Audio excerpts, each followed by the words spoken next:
ആകാശവാണി.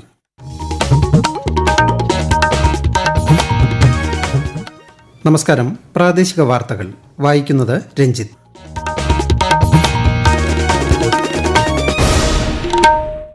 പ്രധാന വാർത്തകൾ. പ്രതിപക്ഷത്തിന്റെ അടിയന്തര പ്രമേയത്തിന്മേൽ ADGP MR അജിത് കുമാറുമായി ബന്ധപ്പെട്ട വിവാദങ്ങളിൽ നിയമസഭയിൽ ചർച്ച ആരംഭിച്ചു. പരിസ്ഥിതി ലോല പ്രദേശവുമായി ബന്ധപ്പെട്ട് അതിർത്തി നിർണയത്തിലെ അപാകത പരിഹരിക്കാൻ നടപടി തുടരുമെന്ന് മുഖ്യമന്ത്രി പിണറായി വിജയൻ. നിയമസഭാ തെരഞ്ഞെടുപ്പ് നടന്ന ഹരിയാനയിൽ BJP മുന്നേറുന്നു. ജമ്മുകാശ്മീരിൽ നാഷണൽ കോൺഫറൻസ് കോൺഗ്രസ് സഖ്യത്തിന് മുന്നേറ്റം. ദേശീയ ചലച്ചിത്ര പുരസ്കാരങ്ങൾ രാഷ്ട്രപതി ദ്രൗപദി മുർമു ഇന്ന് സമ്മാനിക്കും.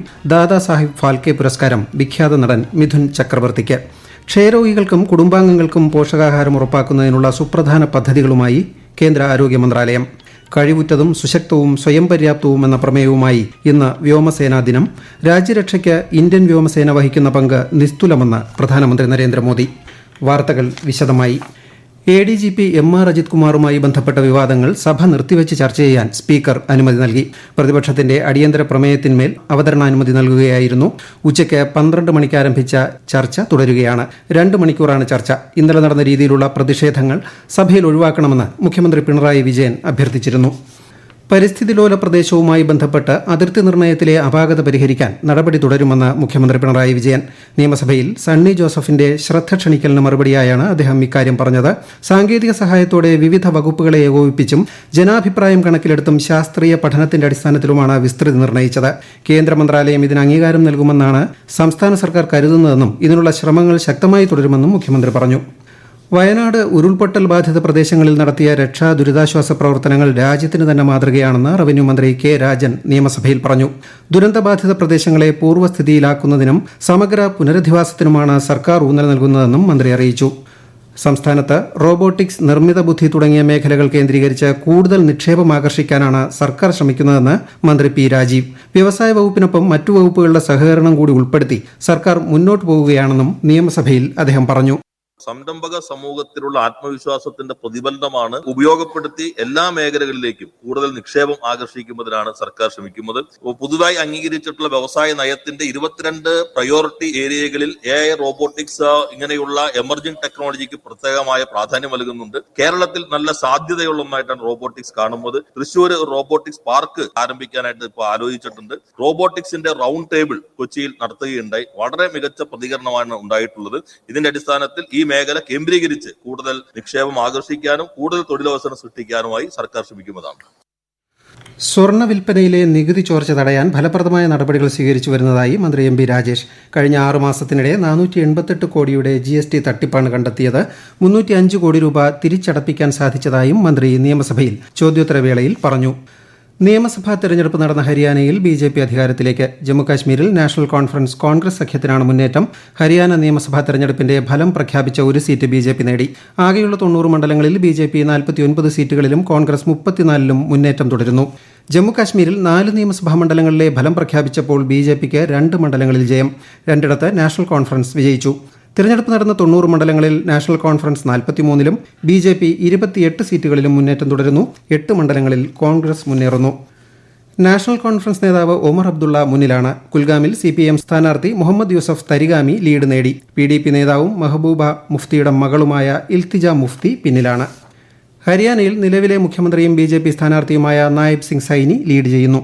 മന്ത്രിസഭാംഗമായ അനിൽ വിജ് പിന്നിലാണ്. കോൺഗ്രസ് നേതാവ് ഭൂപിന്ദർ സിംഗ് ഹൂഡ ലീഡ് ചെയ്യുന്നു. ഗുസ്തി താരവും കോൺഗ്രസ് സ്ഥാനാർത്ഥിയുമായ വിനേഷ് ഫോഗട്ട് മുന്നിലാണ്. 70ാമത് ദേശീയ ചലച്ചിത്ര പുരസ്കാരങ്ങൾ രാഷ്ട്രപതി ദ്രൗപദി മുർമു ഇന്ന് ന്യൂഡൽഹിയിൽ വിതരണം ചെയ്യും. വിഖ്യാത നടൻ മിഥുൻ ചക്രവർത്തിക്ക് ചലച്ചിത്ര മേഖലയിലെ പരമോന്നത ബഹുമതിയായ ദാദാസാഹിബ് ഫാൽക്കെ പുരസ്കാരം സമ്മാനിക്കും. മികച്ച നടനുള്ള പുരസ്കാരം ഋഷഭ് ഷെട്ടിയും മികച്ച നടിക്കുള്ള പുരസ്കാരം നിത്യ മേനോനും മാനസി പരേഖും ഏറ്റുവാങ്ങും. മലയാളത്തിൽ നിന്നുള്ള ആട്ടം ആണ് 2022 മികച്ച ചലച്ചിത്രമായി തിരഞ്ഞെടുക്കപ്പെട്ടത്. ക്ഷയരോഗികൾക്കും കുടുംബാംഗങ്ങൾക്കും രോഗികളുമായി സമ്പർക്കം പുലർത്തുന്നവർക്കും പോഷകാഹാരം ഉറപ്പാക്കുന്നതിനുള്ള സുപ്രധാന സംരംഭങ്ങൾ കേന്ദ്ര ആരോഗ്യമന്ത്രി JP നഡ്ഡ പ്രഖ്യാപിച്ചു. ക്ഷയരോഗ നിർമ്മാർജ്ജനത്തിനുള്ള നിക്ഷയ് പോഷൺ യോജനയ്ക്ക് കീഴിലുള്ള പ്രതിമാസ സഹായം 500 രൂപയിൽ നിന്ന് 1000 രൂപയാക്കി. ക്ഷയരോഗികൾക്ക് 6000 രൂപ വരെ ധനസഹായം ലഭിക്കും. 25 ലക്ഷം പേർക്ക് പദ്ധതിയുടെ പ്രയോജനം ലഭിക്കും. നേരിട്ടുള്ള ആനുകൂല്യ കൈമാറ്റത്തിലൂടെ 1.13 കോടി ഗുണഭോക്താക്കൾക്ക് 3202 കോടി രൂപ ഇതുവരെ വിതരണം ചെയ്തു. നവരാത്രിയുടെ 6ാം ദിനത്തിൽ കാർത്യായനി ദേവിയുടെ അനുഗ്രഹം എല്ലാവരുടെയും ജീവിതത്തിൽ ശക്തിയും ദൃഢതയും ധൈര്യവും നിറയ്ക്കട്ടെ എന്ന് പ്രധാനമന്ത്രി സാമൂഹ്യ മാധ്യമത്തിൽ കുറിച്ചു. ഈ വാർത്തകൾ ആകാശവാണിയിൽ നിന്ന്.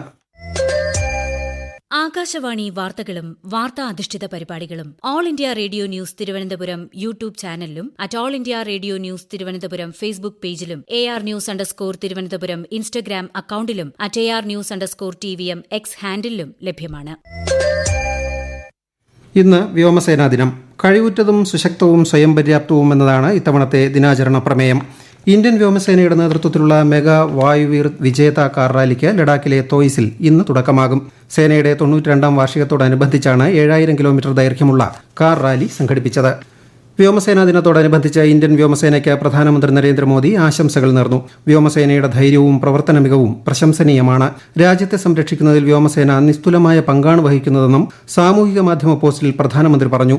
21ാം നൂറ്റാണ്ടിൽ ഏറ്റവും ശക്തമായ വ്യോമസേനകളിൽ ഒന്നായി ഇന്ത്യൻ വ്യോമസേന മാറിയത് എങ്ങനെയെന്ന് വ്യക്തമാക്കുന്ന വീഡിയോയും പ്രധാനമന്ത്രി പങ്കുവച്ചു. മാൽദീവ്സ് പ്രസിഡന്റ് മുഹമ്മദ് മൊയ്സുവും പ്രഥമ വനിത സാജിദ മുഹമ്മദും താജ്മഹൽ സന്ദർശിക്കും. ശേഷം മുംബൈയിലെത്തുന്ന അദ്ദേഹം നാളെ ബംഗളൂരുവും സന്ദർശിക്കും. മാൽദീവ്സ് പ്രസിഡന്റ് വ്യാഴാഴ്ച മാലേയിലേക്ക് തിരിക്കും. കേരളത്തിൽ വെള്ളിയാഴ്ച വരെ ശക്തമായ മഴയ്ക്ക് സാധ്യതയെന്ന് കേന്ദ്ര കാലാവസ്ഥാ വകുപ്പ്. എറണാകുളം, ഇടുക്കി, തൃശൂർ, പാലക്കാട്, മലപ്പുറം, കോഴിക്കോട്, വയനാട്, കണ്ണൂർ എന്നിവിടങ്ങളിൽ മഞ്ഞ ജാഗ്രത.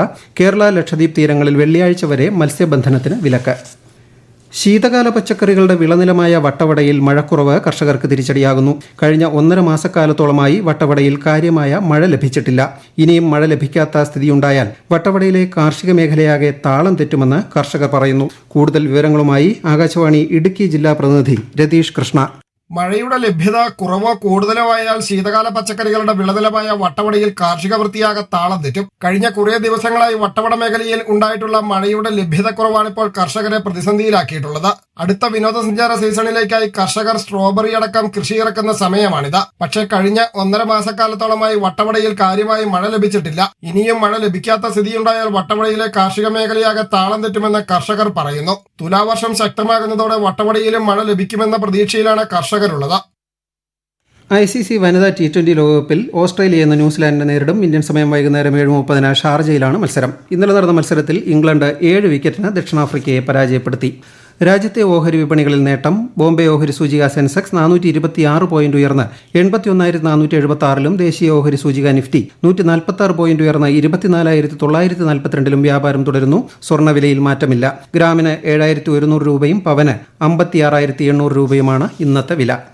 ആരോഗ്യ തൊഴിൽ സേനയുടെ വിദ്യാഭ്യാസ ശേഷി, ലഭ്യത എന്നിവ വിലയിരുത്താൻ ആഫ്രിക്കയെ സഹായിക്കുന്നതിന് ഹെൽത്ത് ലേബർ മാർക്കറ്റ് അനാലിസിസ് സംവിധാനം ലോകാരോഗ്യ സംഘടന പുറത്തിറക്കി.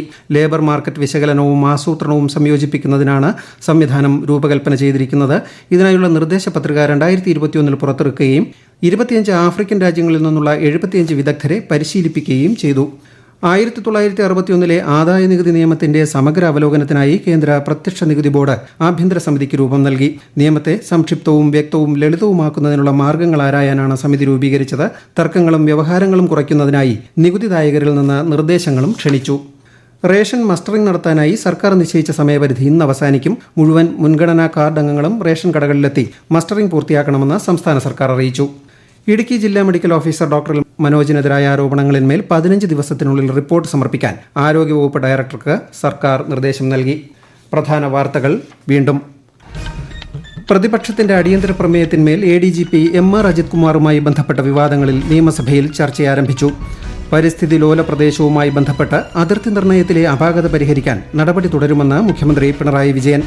നിയമസഭാ തെരഞ്ഞെടുപ്പ് നടന്ന ഹരിയാനയിൽ BJP മുന്നേറുന്നു. ജമ്മു കാശ്മീരിൽ നാഷണൽ കോൺഫറൻസ് കോൺഗ്രസ് സഖ്യത്തിന് മുന്നേറ്റം. ദേശീയ ചലച്ചിത്ര പുരസ്കാരങ്ങൾ രാഷ്ട്രപതി ദ്രൗപദി മുർമു ഇന്ന് സമ്മാനിക്കും. ദാദാസാഹിബ് ഫാൽക്കെ പുരസ്കാരം വിഖ്യാത നടൻ മിഥുൻ ചക്രബർത്തിക്ക്. ക്ഷയരോഗികൾക്കും കുടുംബാംഗങ്ങൾക്കും പോഷകാഹാരം ഉറപ്പാക്കുന്നതിനുള്ള സുപ്രധാന പദ്ധതികളുമായി കേന്ദ്ര ആരോഗ്യ മന്ത്രാലയം. കഴിവുറ്റതും സുശക്തവും സ്വയം പര്യാപ്തവും എന്ന പ്രമേയവുമായി ഇന്ന് വ്യോമസേനാ ദിനം. രാജ്യരക്ഷയ്ക്ക് ഇന്ത്യൻ വ്യോമസേന വഹിക്കുന്ന പങ്ക് നിസ്തുലമെന്ന് പ്രധാനമന്ത്രി നരേന്ദ്രമോദി. പ്രാദേശിക വാർത്തകൾ കഴിഞ്ഞു. അടുത്ത വാർത്താ പ്രക്ഷേപണം 12:50.